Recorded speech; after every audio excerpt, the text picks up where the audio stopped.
Chapter 11 of Bunny Brown and His Sister Sue, by Laura Lee Hope. This recording is in the public domain. Recording by Abigail Rasmussen. Chapter 11 Lost. Bunny and Sue leaned back in the trolley car seat and felt very happy. They loved to ride and travel, and they did not think they were doing wrong to take a trolley ride without asking their mother or father. If they had asked, of course Mrs. Brown would not have let them go alone. But that is the way matters generally went with Bunny and Sue. Faster and faster went the trolley car. Bunny looked at Sue and smiled, and she smiled at him. The conductor came along the step of the car, which was an open one, to collect the fares. Bunny and Sue each handed him a 5-cent piece, and he handed them each back 2 pennies. "Oh, I didn't know we got any change!" exclaimed Bunny in surprise. "The fare to Wayville is only 3 cents, for such little tots as you," the conductor said. "Are you sure you know where you are going?" he asked. "We're going to our Uncle Henry's," replied Bunny. "He lives near the big white church." "Well, I can let you off there all right. Now be careful and don't lean over out of your seats. You're pretty small to be taking trolley rides alone." "We went alone in a boat the other day," Bunny told the conductor, "and we got shipwrecked."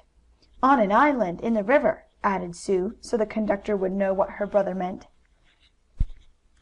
"Well, if you've been shipwrecked I guess you are able to take a trolley ride," laughed the motorman, for Bunny and Sue were riding in the front seat. "Hey, conductor!" called a man in the back seat of the car. "There's a dog chasing after us." "Why, so there is." The conductor seemed much surprised as he looked back. Bunny and Sue stood up and also looked behind them. There, indeed, was a big, shaggy dog running after the car, his tongue hanging out of his mouth. He seemed very tired and hot. "Why!" cried Sue. "That's our dog! It's Splash, and he splashed in and pulled me out of the water when I fell in, the time Bunny and I were shipwrecked." "Oh, we forgot all about him when we got on the car!" Bunny cried. He felt very sorry for Splash. "I thought he'd come right on the car with us," Sue said, "and we'd have money enough to pay his fare, too," she added, looking at the 2 pennies in her chubby fist. "Is it 3 cents for dogs, too, mister?" she asked the conductor. The conductor laughed, and some of the passengers did also. Then Bunny, who had been looking at poor Splash, racing along after the trolley car, which was now going quite fast, called out: "Please stop the car, Mr. Conductor. We want our dog." "But you can't take a dog on the car, my boy. It isn't allowed. I'm sorry." Bunny thought for a minute. Then he said: "Well, if we can't bring our dog on the car, we'll get off and walk; won't we, Sue?" "Yes, that's what we will." "All right," agreed the conductor. "I'm sorry, for I'd like to do you the favor, but I'm not allowed." He rang the bell, and the car slowed up. Splash barked joyfully, for he was very tired from running after his little friends, who went so fast and so far ahead of him. The conductor helped Bunny and Sue down.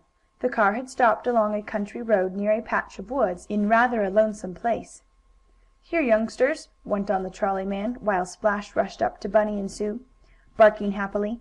"Here, youngsters, take your money back. You didn't ride 3 cents worth hardly, and I'll fix it up all right with the company. You'd better take the next car back home. Your dog can find his way all right." And then the car rattled off again, leaving Bunny and Sue still with 5 cents each, standing in the road with their dog Splash. "Poor fellow," said Bunny, putting his arms around the shaggy neck of his pet. "You must be awful tired." "He is," Sue agreed. "We'll sit down in the shade with him, and let him rest."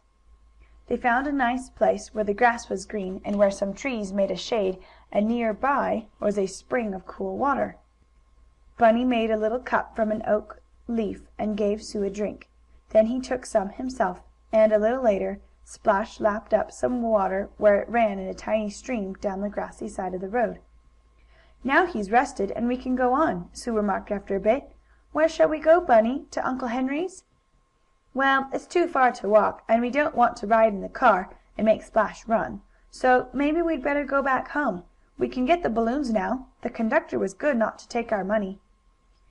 "Yes, I like him," said Sue, and she looked down the track, on which, a good way off, could be seen the trolley car they had left. "We can walk back home," went on Bunny. "It isn't far. Come on, Sue."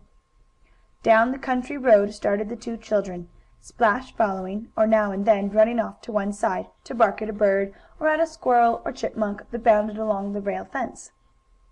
Bunny and Sue thought they would have no trouble at all in going back home, but they did not know how far away it was. "All we'll have to do will be to keep along the trolley track," said Bunny. "If we had my express wagon now, and a harness for Splash, he could pull us." "Oh, that would be fun!" Sue cried. "It would be just like a little trolley car of our own. You could be the motorman, and I would be the conductor." "We'll play that when we get home," her brother decided. "Oh, look! What's Splash barking at now?" The dog found something beside the road, and was making quite a fuss over it. It looked like a black stone, but Bunny and Sue could see that it was moving, and stones do not move unless someone throws them. "Oh, maybe it's a snake," and Sue hung back as Bunny ran toward the dog. "Snakes aren't big and round like that," her brother answered. "They're long and thin, like worms, only bigger."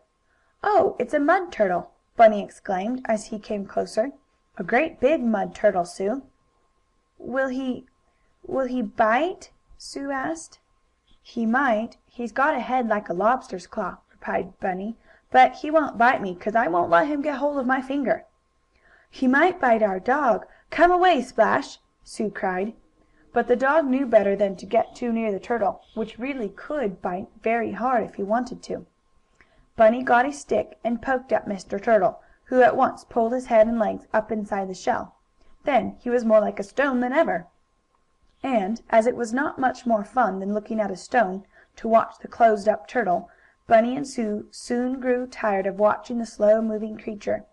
Splash, too, seemed to think he was wasting time barking at such a thing, so he ran off to find something new. Once more the two children walked along the road. The sun grew warmer and warmer, and finally Bunny spoke, saying: "Let's walk in the woods, Sue. It will be cooler there." "Oh, yes," agreed the little girl. "I love it in the woods." So into the cool shade they went, Splash following. They found another spring of water, and drank some. They gathered flowers and found some cones from a pine tree. With these they built two little houses, doll size. Pretty soon Sue said she was hungry, and Bunny also admitted that he was. "We'll soon be home now," he said, "and we'll stop at Mrs. Redden's and get our balloons." "Then we'll have lots of fun!" cried Sue, clapping her hands. But the patch of woods through which the children had started to walk was larger than they thought. There seemed to be no end to it, the trees stretching on and on. "Where's home?" Sue asked after a bit. She was tired of walking. Bunny stopped and looked about him. "I can't see our house from here," he said. "But it's only a little way now. I guess maybe we'd better go out on the road, Sue. We can see better there." But the road, too, seemed to have disappeared. Bunny and Sue went this way and that, but no road could they find. They listened, but they could not hear the clanging of the trolley car going. It was very still and quiet in the woods, except now and then when Splash would run through the dried leaves, looking for another mud turtle, perhaps. "I'm hungry!" Sue exclaimed. "I want to go home, Bunny." "So do I," said the little fellow. "But I don't seem to know where our home is." "Oh, are we lost?" whispered Sue. Bunny nodded.